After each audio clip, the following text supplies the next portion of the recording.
Abordons maintenant le deuxième sujet, celui de la fixation des objectifs. Monsieur Chauve m'a donné des conseils pour me fixer des objectifs qui ont changé ma vie pour toujours, et je veux les partager avec vous. Parlons donc de la fixation d'objectifs, et je veux aussi la lier au développement personnel, et vous verrez comment je vais m'y prendre au fur et à mesure que j'avancerai. La fixation d'objectifs. Nous devons nous projeter dans l'avenir. Il y a 4 éléments à prendre en compte en termes d'attitude. Le premier est la façon dont vous vous sentez par rapport au passé. Le meilleur conseil que je puisse vous donner à ce sujet est de considérer le passé comme une école. Laissez-le vous enseigner grâce aux erreurs que vous avez commises, les choses qui ont mal tourné, les choses qui n'ont pas fonctionné. N'utilisez pas le passé comme un fardeau à porter et n'utilisez pas le passé comme un club pour vous battre à mort. Les pertes du passé, les échecs du passé, les erreurs du passé. Mais laissez le passé vous servir d'école. Une école difficile peut-être, car nous avons tous traversé des épreuves difficiles. Si vous vous sentez bien vis-à-vis du passé, tirez-en de l'expérience et laissez-le vous enseigner. Ensuite, il faut savoir ce que l'on veut pour l'avenir. Il faut que l'avenir soit bien conçu. L'avenir s'appelle la promesse, et voici ce que nous enseignons dans notre série sur le leadership. La promesse de l'avenir peut être une force impressionnante pour votre propre avenir. La promesse de l'avenir, la conception de l'avenir. Il y a 2 façons d'affronter l'avenir. L'une est l'appréhension, l'autre l'anticipation. Je vous promets, de par mes voyages à travers le monde, que la plupart des gens affrontent l'avenir avec appréhension. Et voici pourquoi. Ils ne l'ont pas bien conçu. Ils ont en quelque sorte laissé à quelqu'un d'autre le soin d'y remédier. Mais voici la meilleure façon de faire face à l'avenir, en l'anticipant. Et vous pouvez faire face à l'avenir avec anticipation si l'avenir est clair, si l'avenir est bien conçu. Et j'aimerais que vous réfléchissiez avec moi à quelques idées qui m'ont aidé à changer mon avenir en y réfléchissant et en l'examinant. Pour fixer des objectifs, c'est très simple. Premièrement, il faut décider ce que l'on veut. Il suffit de prendre un peu de temps. On s'assoit et on se dit « Qu'est-ce que je veux ? Quelles sont les compétences que je veux acquérir ? Quel type de revenu est-ce que je veux pour l'avenir ? Qu'est-ce qui me plairait ? Où voudrais-je aller ? Les endroits que j'aimerais visiter ? Les habitudes que j'aimerais acquérir ? Les compétences que j'aimerais avoir ? » Il suffit de prendre un peu de temps pour réfléchir à ce que l'on veut. Économie, amitié, personnes que l'on aimerait rencontrer, endroits où l'on aimerait aller. Il suffit de prendre un peu de temps. Et ensuite, je vous suggère, lorsque vous avez réfléchi à ce que vous voulez pour l'avenir, de faire une liste. Notez tout ça. C'est un processus très simple. Et voici le troisième point. Conservez toutes les anciennes listes. Je vous dis que ça m'a beaucoup servi. Gardez mes anciennes listes d'objectifs. Je repense aux objectifs que je me suis fixés il y a 10 ou 20 ans, aux listes que j'ai dressées, et je souris maintenant, parce que voici ce que je pensais être si important il y a 20 ans. Aujourd'hui, certaines de ces choses ne figurent même plus sur ma liste. J'ai une nouvelle liste. J'ai grandi, j'ai changé, j'ai mûri. Mais je vous donne ce conseil. Décidez ce que vous voulez écrire. Numéro 3, gardez les anciennes listes. Et voici le quatrième. Lorsque vous obtenez quelque chose qui figure sur l'une de ces listes, cochez-la. Une partie du plaisir d'avoir une liste est de la cocher. Et, si vous le pouvez, d'y ajouter un élément dramatique, car c'est ce qui est vraiment utile. Je m'étais fixé comme objectif d'aller en Espagne il y a de très nombreuses années, et lorsque j'ai finalement fait mon premier voyage en Espagne, j'avais avec moi ce journal qui contenait cette liste.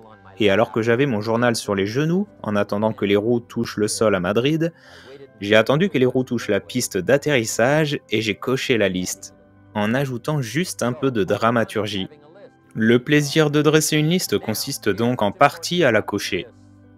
Maintenant, voici ce qui est important à propos des listes et de la conception de votre avenir. Si l'avenir est clair, le prix devient plus facile à payer, parce qu'il faut se rappeler que pour chaque promesse, il y a un prix à payer. Tout le monde doit payer le prix, tout le monde doit accepter le marché, tout le monde doit accepter les disciplines, tout le monde doit payer. Mais voici ce que j'ai découvert. Si la promesse est claire et puissante, le prix est facile à payer. Le prix, c'est quelques cours, le prix, c'est quelques livres, le prix, c'est quelques disciplines. Le prix, c'est de trouver quelque chose qui va améliorer votre vie, vous faire grandir, vous faire changer, vous faire évoluer. La première partie de la clé consiste donc à concevoir la promesse. Ensuite, quel est le prix à payer ? Je vous le dis, le prix sera facile à payer. N'importe qui dans mon auditoire peut le payer, peu importe où vous êtes, d'où vous venez. La couleur n'a pas d'importance, la religion n'a pas d'importance, l'endroit où vous avez grandi n'a pas d'importance, les circonstances n'ont pas d'importance. Je vous le dis, si vous vous faites une promesse d'avenir claire, les choses que vous voulez, les endroits où vous voulez aller, les choses que vous voulez avoir, la personne que vous voulez devenir, les compétences que vous voulez, les maisons que vous voulez, l'avenir que vous voulez, les amis que vous voulez, toutes les valeurs de la vie que vous pouvez désirer. Si vous le dites clairement, que vous dressez ces listes et que vous êtes sérieux, je vous promets que c'est un prix facile à payer. Tout le monde peut le payer. Et le meilleur conseil que je puisse vous donner est le suivant. Si je peux le faire, vous pouvez le faire. Fermier d'Idaho, élevé dans l'obscurité, j'ai changé ma vie. Je l'ai mis sans dessus-dessous. J'ai amélioré mes finances, mon avenir, mes promesses. Et si je peux le faire, vous pouvez le faire. Alors, commencez à fixer vos objectifs et voyez si vous ne pouvez pas vous enthousiasmer davantage pour les choses que vous voulez accomplir à l'avenir. Voici maintenant mon troisième sujet qui s'appelle l'indépendance financière. Au fait, avant d'aborder l'indépendance financière, permettez-moi d'aborder un autre point. L'une des principales raisons de se fixer des objectifs est ce que ça vous apporte en les atteignant. Mon professeur m'a conseillé lorsque j'ai commencé à travailler à l'âge de 25 ans, il m'a dit « Jim, pourquoi ne pas te fixer comme objectif de devenir millionnaire ?» Il m'a dit que ça sonnait bien. Vous savez, avoir suffisamment de zéros pour impressionner votre comptable. Et il m'a dit « Je suis là pour t'aider, tu n'as que 25 ans avec une seule année à l'université, une famille à charge, donc toutes les raisons de le faire. » Il m'a dit « Tu veux savoir pourquoi tu devrais te fixer l'objectif de devenir millionnaire ?» Je me suis dit « Il n'a pas besoin de m'apprendre pourquoi. Ce serait génial d'avoir 1 million de dollars. » Il m'a dit « Non, ce n'est pas ça. » Il m'a dit « Voici pourquoi. Pour ce que cela fera de toi pour y parvenir. » Je vous le dis, cette phrase a changé ma vie. Fixez-vous des objectifs qui vous permettront d'aller aussi loin.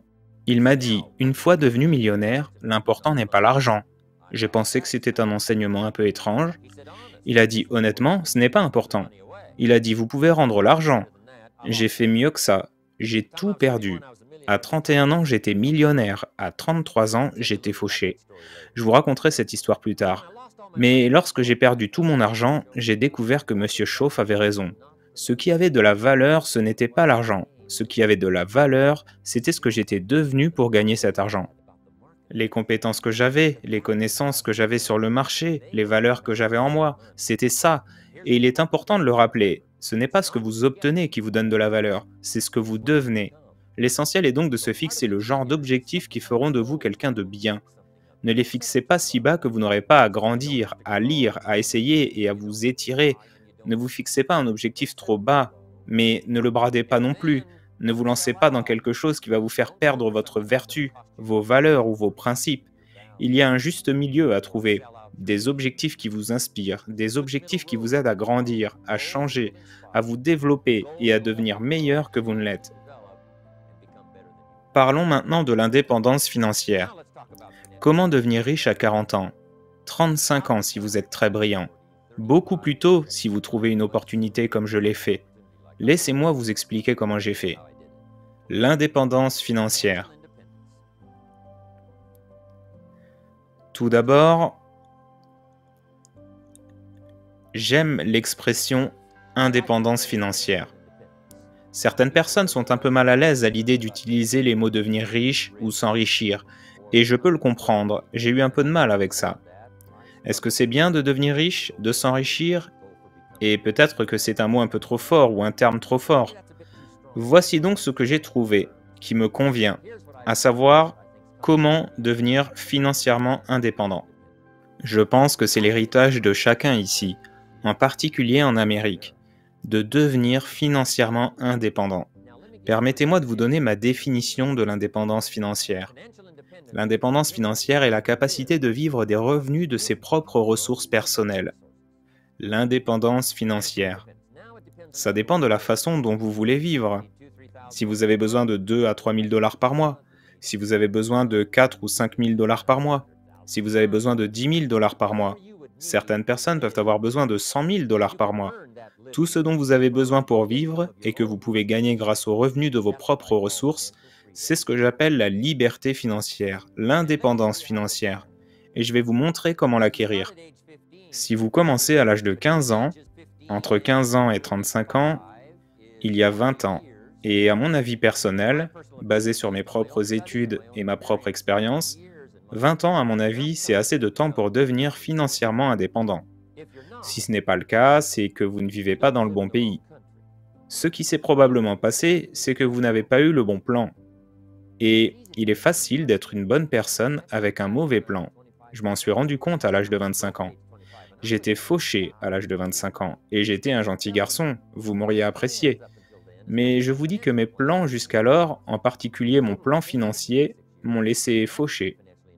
J'ai complètement changé ce plan au cours des 6 années suivantes et je suis devenu financièrement indépendant. Je sais donc de quoi je parle. C'est possible dans un délai raisonnable. De 15 à 35 ans, soit 20 ans, c'est suffisant. Vous pouvez le faire dans un délai beaucoup plus court, comme je l'ai fait, si vous le souhaitez. Mais c'est un délai suffisamment raisonnable. Alors, voici le premier point. Tout d'abord, il faut avoir la bonne philosophie. La philosophie est notre capacité à rassembler des connaissances, à les trier et à décider de ce qui a de la valeur, à développer une philosophie de la vie, une philosophie de la santé, une philosophie des relations familiales, une philosophie de l'économie. Et si vous développez la bonne philosophie, c'est ce qui vous aidera à réaliser cette vente, de sorte qu'en 6 ans, elle vous mènera là où vous voulez aller, au lieu de finir comme je l'ai fait, au cours des 6 premières années de ma vie économique, sans argent, avec un compte bancaire vide. La bonne philosophie. Permettez-moi de vous présenter quelques philosophies à prendre en considération. Voici la première. Elle s'appelle la philosophie du pauvre. La voici. Les pauvres dépensent généralement leur argent et investissent ce qui reste. C'est la philosophie des pauvres. Voici maintenant la philosophie des riches. Les riches investissent leur argent et dépensent ce qui reste. Et voici la réponse surprenante. Le montant n'a pas vraiment d'importance. Le plus important n'est pas le montant. Ce qui est vraiment important, c'est la philosophie. Je vous demande donc d'adopter cette philosophie qui consiste à dépenser après avoir investi. Investissez d'abord, dépensez ensuite. Et j'ai une petite formule que je vais partager avec vous. Maintenant, que doit faire un enfant avec 1 $? Il y a beaucoup de débats, j'en suis sûr, dans tout le pays sur ce qu'un enfant doit faire avec 1 $. Voici une opinion. Ce n'est qu'un enfant et ce n'est qu'1 $. Quelle différence cela fait-il? Eh bien, à mon avis, ça fait toute la différence du monde. L'avenir économique d'une personne commence par un enfant avec 1 $. Quelqu'un dit « Oh non, on n'est jeune qu'une fois, laissons-le tout dépenser ». Eh bien, quand espériez-vous que ça s'arrêterait? Quelqu'un dit « Attendez qu'il ait 50 ans et qu'il soit fauché, comme moi, et vous verrez ». Eh bien non, nous ne voulons pas attendre aussi longtemps. Si j'avais su lorsque j'étais jeune, à l'âge de 25 ans, j'aurais changé. Au lycée, s'il y avait eu des cours intitulés Richesse 1 et Richesse 2, j'aurais suivi les 2 cours. Je n'aurais pas attendu l'âge de 25 ans. Donc, le plus tôt sera le mieux. Que doit faire un enfant avec 1 $? Pour commencer, voici un principe simple. Ne pas tout dépenser. Ne pas tout dépenser. Et si un enfant veut dépenser tout le dollar, il faut lui dire de ne pas tout dépenser. Tu sais, il ne faut pas tout dépenser. Il dira « Pourquoi? C'est mon dollar, je l'ai gagné ». Vous dites « Je sais que tu l'as gagné, mais ne dépense pas tout ».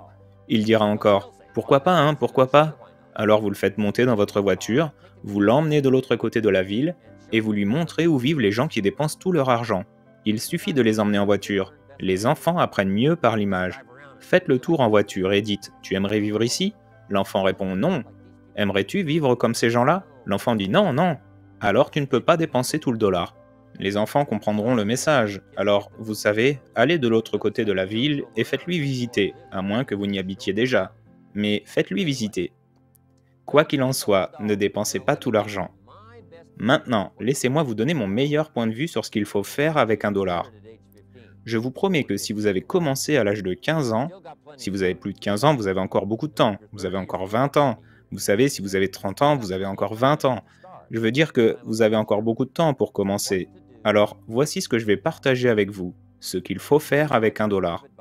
Voici mon premier conseil. Ne dépensez jamais plus de 70 cents. Ne dépensez jamais plus de 70 cents.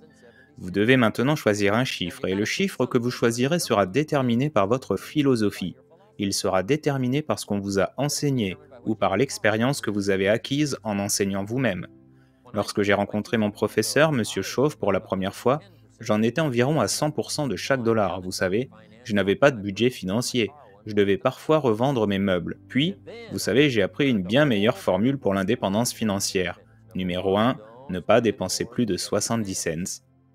Maintenant, les enfants me disent, d'accord, mais qu'est-ce que je fais avec les 30 cents restants? Voici ce que je leur enseigne. 10 cents pour la charité. La charité ou l'église ou l'aide aux personnes qui ne peuvent pas s'aider elles-mêmes. 10 cents pour soutenir des projets dignes d'intérêt, des projets qui vous font plaisir. 10 cents sur chaque dollar. C'est ce qu'on appelle être généreux avec une partie de ce qu'on a retiré de la société. Maintenant, à mon avis, rien ne nous rend plus grand que la générosité. Aucun cours, aucun professeur, aucun livre n'enseigne la générosité. Et rien ne nous rend plus grand que la générosité. Et le meilleur moment pour commencer est quand les montants sont petits. Et je sais que si les enfants apprennent bien ces leçons, ils donneront 10 cents sur un dollar. Aidez les personnes qui ne peuvent pas s'aider elles-mêmes à soutenir des projets dignes d'intérêt.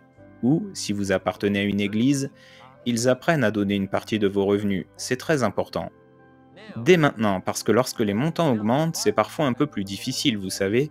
Donner 100 000 sur 1 million, quelqu'un dit « Oh, si j'avais 1 million, je donnerais 100 000 ». Je ne suis pas sûr. C'est beaucoup d'argent. Alors, il faut commencer quand les montants sont petits. 10 cents sur un dollar. Ok?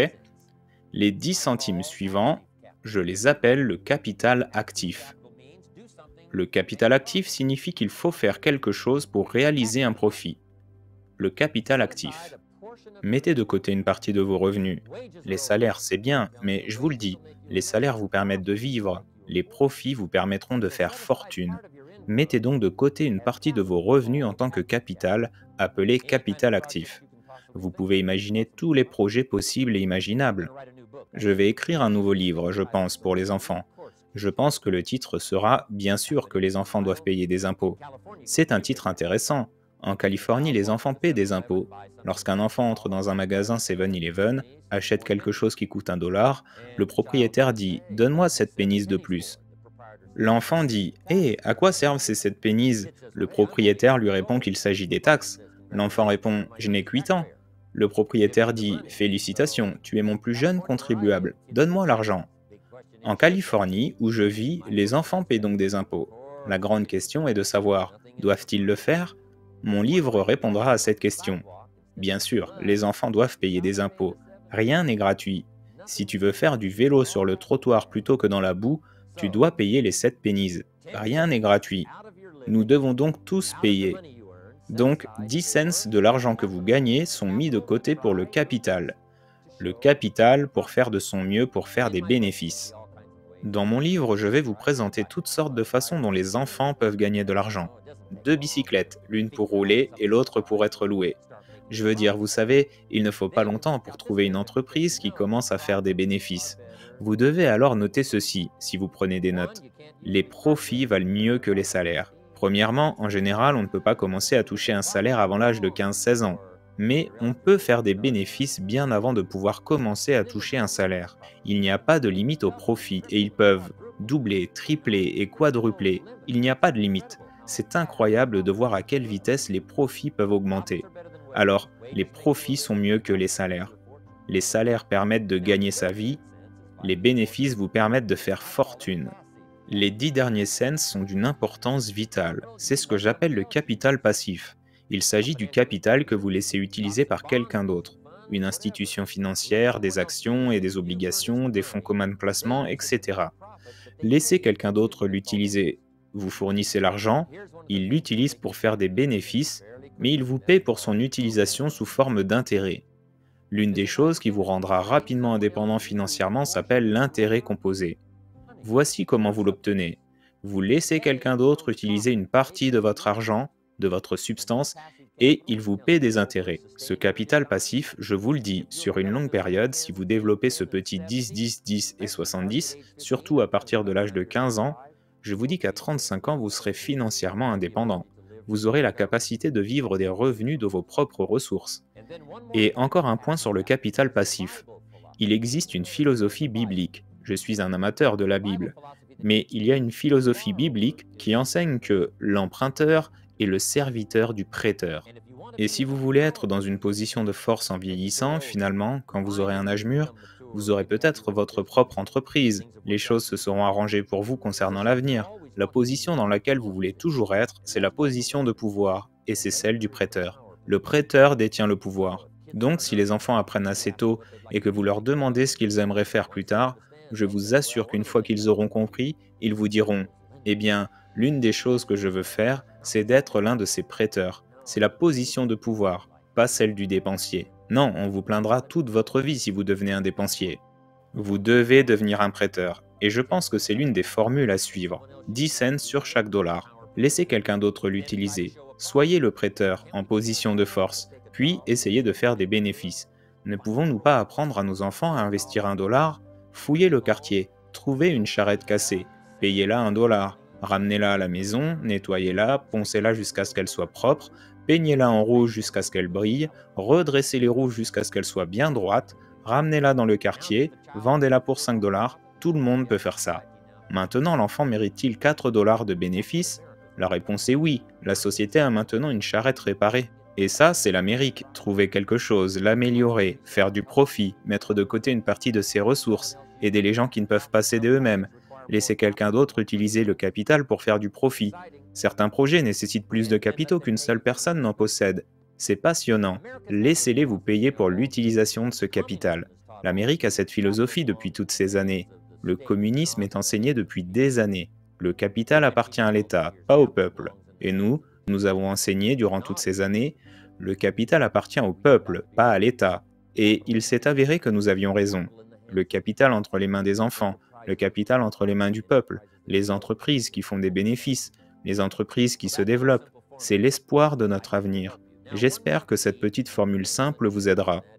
Maintenant, une autre clé de l'indépendance financière est l'attitude. L'attitude. Voici le premier point. J'avais l'habitude de dire « je déteste payer mes factures ». Mon professeur m'a remis les idées en place.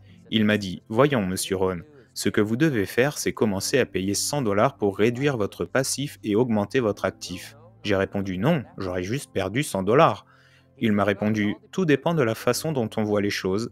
N'aimeriez-vous pas payer vos factures, réduire votre passif et augmenter votre actif ? Il faut avoir ce genre d'attitude. » J'ai découvert la même attitude à l'égard des impôts. J'avais l'habitude de dire que je détestais payer mes impôts, et M. Schauff avait l'habitude de dire « Eh bien, c'est une façon de vivre, mais ne comprenez-vous pas ? Les impôts, c'est notre façon de prendre soin de la poule aux œufs d'or et de la nourrir. Ne voudriez-vous pas faire votre part ? » Quelqu'un dit « Oui, mais la poule mange trop. » C'est probablement vrai, mais bon, nous mangeons tous trop. Nous devons tous suivre un régime. Mieux vaut une poule grasse que pas de poule du tout. J'ai donc fini par devenir un contribuable heureux.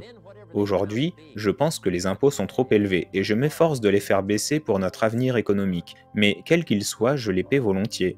Je fais ma part car c'est ce qui fait fonctionner l'ensemble du système, chacun d'entre nous payant sa part. Maintenant, je veux que ces 3 sujets soient précieux pour vous. Je veux qu'ils aient un sens pour vous.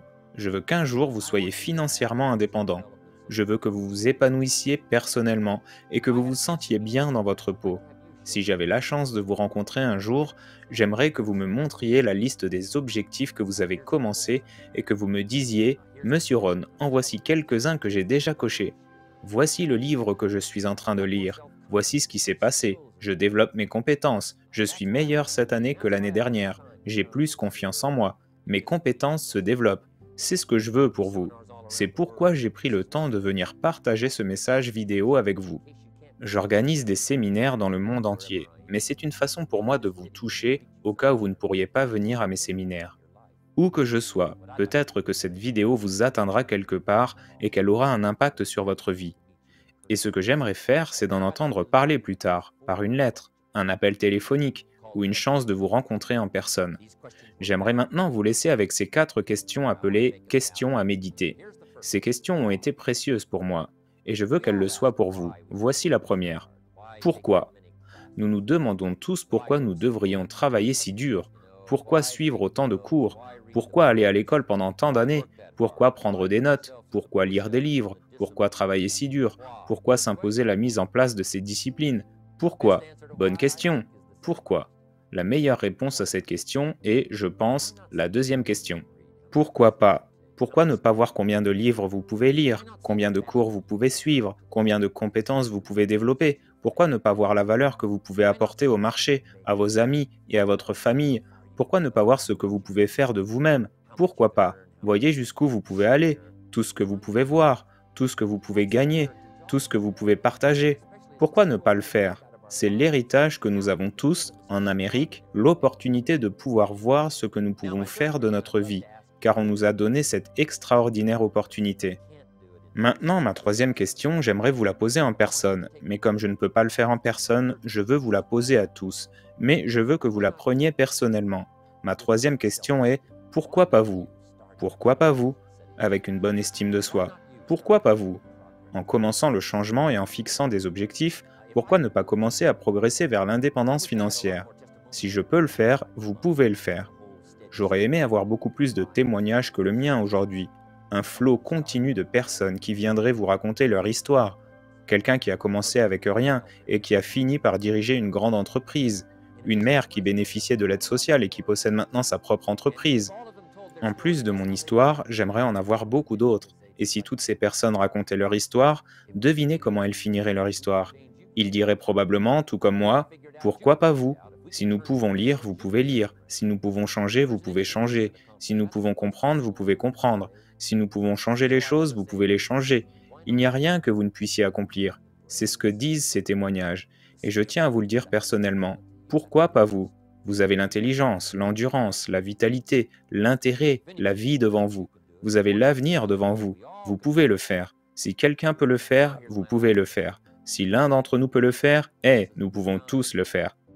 Et voici ma dernière question. Pourquoi pas maintenant? C'est le bon moment, alors que le XXe siècle s'achève dans quelques années et que nous nous préparons à entrer dans le XXIe siècle, c'est le bon moment pour se fixer des objectifs, travailler sur soi, travailler sur ses compétences. C'est le bon moment pour se recentrer. Quel bon moment pour entamer ce processus? Le développement personnel, la croissance, le changement, le développement, l'élaboration d'un bon plan pour votre argent, votre vie et votre avenir. Pourquoi pas maintenant? J'espère avoir l'occasion de vous voir un de ces jours et de partager avec vous l'expérience, la réaction, la réponse que vous avez pu avoir à mon message d'aujourd'hui. Et je vous dis à tous que j'aurai l'occasion de vous voir de ce côté-ci du monde ou de l'autre côté, dans une école ou un établissement similaire, ou peut-être que je viendrai un jour parler à une entreprise pour laquelle vous travaillez. J'espère avoir l'occasion de vous rencontrer. En attendant, je vous souhaite le meilleur. Je veux que tout ce que j'ai soit à vous et bien plus encore. Soyez bénis. Au revoir. La troisième et dernière partie de ce séminaire de Jim Rohn est terminée. J'espère que ces paroles pleines de sagesse vous auront apporté beaucoup de valeur. N'hésitez pas à dire dans les commentaires ce qui vous a le plus marqué parmi ces bons conseils de Jim Rohn. N'oubliez pas de faire un tour dans la description pour voir d'autres vidéos inspirantes et des recommandations de lecture. Et petit rappel, chaque premier dimanche du mois, c'est une nouvelle vidéo qui sort sur la chaîne. Alors abonnez-vous pour ne pas les rater. À bientôt!